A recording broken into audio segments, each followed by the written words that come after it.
It's another beautiful day here in the Okanagan, and we're continuing our shooting and making of the local supporting local calendar. And we're here at the Sesen farm with Ricardo Manazza and his wife Maria.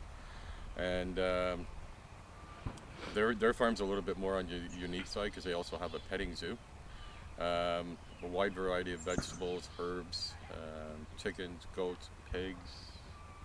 Am I forgetting anything here, Ricardo? Ducks, rabbits, and sheeps, llamas, alpacas. Oh, there, yeah. Yeah. All included now. You're also an organic farmer? Yes, Yes. I like to call myself beyond organic though, because we also use the right type of seed. We try to keep every seed heirloom as possible because it has a higher memory in itself, and it just grows much better and more resilient to any weather or sun exposure or anything like that. So that's why it's beyond organic. And also we try to pasture our animals through the field before planting season to promote, different variety of fertilizers. You got your goats, your cows, your chickens, and so then they all mesh up and they create like a pH, sort of like a natural pH, because each one of these animals have different pH in their manure fertilizer.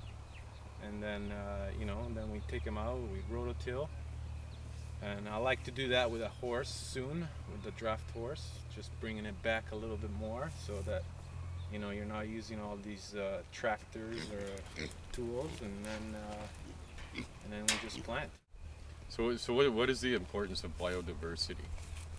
The importance is just to keep the pathogens down for each plant. If you're monocropping, you're creating an environment for that plant, but you're also creating an environment for the pest of that plant. So by diversifying, you have so many different plants that will sometimes they also act as help for, like saying you plant garlic, and the garlic is good for aphids. So I would plant it around my fruit trees because that's the main part where you get your aphids, right? So by planting garlic at the bottom, you're preventing aphids, and also you're using the space that is around the trees too. And it's kind of like companion planting, right? So that's the main goal of diversifying, is to plant a crop and rotate it. Same thing as rotating your field for grains and stuff like that. What are some of the problems that farmers today are facing, like the small local farmers like yourself? Well, the big one is land cost. Land is so expensive. It's like you have to put all your resources in, invest it, and then just to buy the land. And then you could start with 2 acres or half an acre and then just do permaculture. But there is, then there is farming, then there is marketing, then there is, maintenance of your vehicles and your tools. Yeah, it's amazing how somebody can justify paying an iPhone bill for like $250, but then they'll look at an organic tomato. They don't take That's care of too themselves. expensive. So there's something's gone wrong there. Yeah, the scale is tipped over one way, right?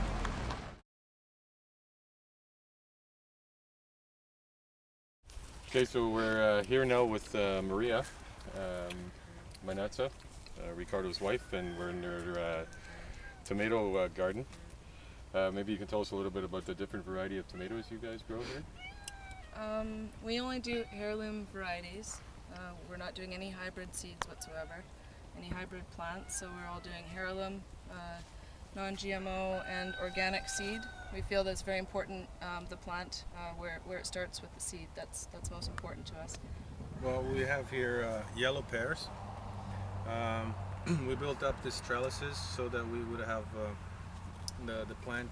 We trained it to go up this line here so that ease of picking, lesser space in between the plants that we needed, and more production, because with tomato, the main stem, if the fruit comes off the main stem, it's much of richer fruit and healthier for you. and then when they come up to the top, we split them up so that they cover up and they build like a shade for the protecting the fruits, because sometimes you might get a little bit of a fruit burn if the sun is too intense. Well, it's September now, so it's not that intense. It's actually perfect with these temperatures and not too much UV exposures. And yeah, we collect the seeds, we break them up, we ferment them, and replant them next year, because every year that we're gonna be here, the plant will adapt to its soil conditions, soil pH, watering, and sun exposure. So that So your seed, just keeps getting better and better. yeah, the seeds keep getting better and better, and also because they're heirlooms, like I said before, they're more resilient to, and they adapt faster to changes. You know, like this year we had a really wet spring, so the tomato plants, they grew up to now, and now they're fruiting like crazy. I mean, like, look at this, like this is huge fruits, right? And this is all because they're being trained. Like, I never seen a stock like this in an hybrid, right? Well, something you were telling me that I couldn't believe is the amount of variety of tomatoes. Yes, there is 900 heirloom tomatoes out there, and in our common grocery stores you can only find 4, which are hybrids out of the 900 varieties that are out there. But you can grow tomatoes, I've heard you can grow tomatoes up to 3,000 feet. It just doesn't make a difference. They're such a strong plant, one of the fastest photosynthesis in the whole vegetable world. Okay, so I mean, a lot of people don't realize what's happening. You know, like with all this produce coming up from the U.S. or coming from different parts of the world, how they're able to do that. Like, can you explain a little more, like how they pick them? They pick them green, the tomatoes. Yeah. And also, there's not as many vitamins. I mean, our tomatoes are sun ripened the way they're meant to be, and that there's, it's jam packed with vitamins and minerals. But when you pick items green, they haven't fully matured yet, so they don't have all those vitamins and nutrients there. So you're basically, you're eating the idea of, say, a tomato, but it's not actually, it's not a full out tomato until it's actually lived out its full life, as far as I'm concerned. Eating local is the only way to go. You know that, it's grown in the same climate you're living in, which is very healthy to eat food from your climate. Because when you're eating food from your climate, in season, that's what is, those foods have everything to protect you against anything in your climate, like any types of disease or, superbug going around or anything. When you're eating food from other countries that have been picked green and possibly irradiated, and it's sitting on the store shelves, I mean, things oxidize too or lose their nutrition after you pick them. You don't want to eat a tomato, 2 weeks after it's been picked. You'd like to eat it that day or within 3 days. That's the healthiest way to go. But Well, I noticed as well you've been doing a lot of canning, preserving. Yeah. Yes.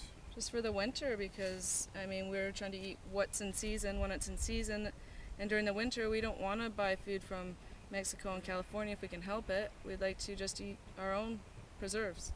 Yeah. So Yeah, fruit preserves, And tomato preserves, That's dried prunes, economically- dried tomatoes, and all canned potatoes, canned chickens, and a canned lot of salmon, freezer. out of freezer. Like, we're trying to prepare with everything. Imagining we had a world with no power, right? So then Yeah. we're like, our freezers are gone, but we still have the dehydrated stuff, or still have our grains, and still have. So that's what we're doing. We're trying to prepare ourselves not to have a supermarket, which is like our dream, right? Because that's, I don't think supermarkets are helping people out. They're actually destroying people, because people don't even know what a tomato plant looks like. They don't even know where their They food's know what the coming fruit from, looks like. and nothing's labeled properly. I mean, There's no it's labeling, impossible yeah. sometimes to tell if something's local or from China. You have to really dig deep to find the information on the food you're eating. Well, that's it. Like in Europe, they have to label genetically modified foods, but here in Right. Canada, they don't. No, You you know. can't trust it. You can't trust anything in the supermarket, as far as I'm concerned. And then plus, the aisles of processed foods in the supermarket are like 10 to 1 of produce. Already you're getting produce from another country, already being imported, already like irradiated, sprayed, and yet it's only one aisle of the whole supermarket, while all the other 10 aisles are Packaged packaged foods. stuff. We haven't had garbage for the past 4 or 5 weeks. And I mean, it's just because of we eat locally. You know, you go and get your fruits at a farmer. You bring your basket constantly, right? Or box, yeah. Cheese. We want to go buy cheese from another farmer that can have the possibilities, or you know, or well, we're trying to do everything, so it's really hard for us to think something else. But if we could, we would grow olive trees too, right? So we could have our own olive oil, right? Lemon trees. Lemon trees and all that stuff, which is coming. I mean, the technology's there, right? And we have the farm, and so we're setting to it, but it's just like baby steps, right? Like we're gonna grow what grows well here, and then try to grow other things that don't grow here, right? So what other concerns, considering, you have the public here watching this video, would you like to express with them? Just question where your food's Yes, coming from go on and quest. read labels. Ask yourself. If you can't pronounce it, don't eat it. Yeah, don't take our word for it. Discover it yourself. And if we're lying, well, tell us about it, because we would like to find out what you found out in your quest, right? Well, hence the Neotame now that just came out, that's now being used, and they're allowing it into the USDA approved it to go into even organic foods. Lovely. Yeah. Whatever it is, it doesn't sound good. Well, Neotame is supposed to be 1,200 times stronger than sugar, like sweeter than sugar. Hence the whole high rate of diabetes. That's a pandemic in North America, arthritis, cancers.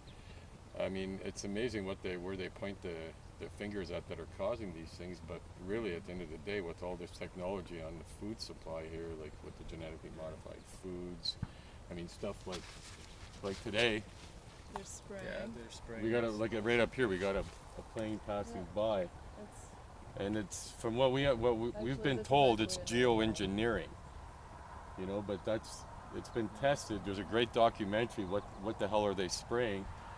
And apparently some of the toxins that are in there, some of the gases, it's aluminum and barium. aluminum oxide. They're spraying heavily over farmlands. That's a whole nother issue. But coincidentally, Monsanto has created the non-aluminum resistant seed. Yeah. Yeah. Well, it's Yeah. definitely a lot to fight out there. Well, but it all stands to the choice of the consumer.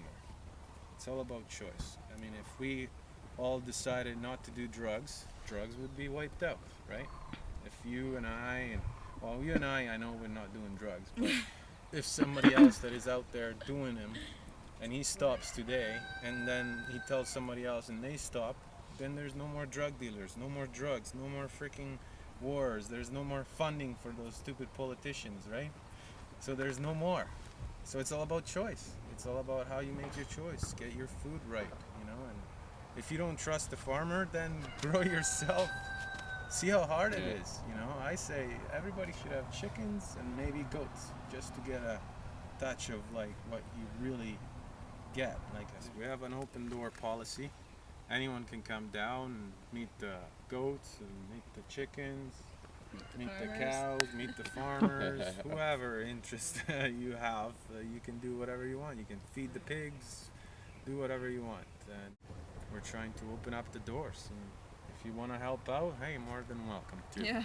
Well, lots of weeding to do. Yes. Well, something that was something awesome that we did about a week ago here on the farm. Is I had a friend come up from Calgary and wanted to see what it was like to farm, and so he also wanted to participate with food at the house. So I brought him down to the farm here, and we weeded the front yard, the backyard, the trees. We worked about 3-4 hours in the on the farm here, and then we sat down to a home cooked meal. It was a great tomato sauce that Maria had done up here, all from heirloom tomatoes. Sausage that Ricardo had made straight from the farm here, and it was a wonderful meal, and he was so happy. And then for his labor, Ricardo gave him 4 dozen eggs and some produce to take home. So it turned out to be a wonderful day. So if that's something you've been looking for, Ricardo and Maria here happily offer it to you. So by all means, come down and visit the Sesen farm. and you'll be able to find them on our website. See more about the Sesen farm.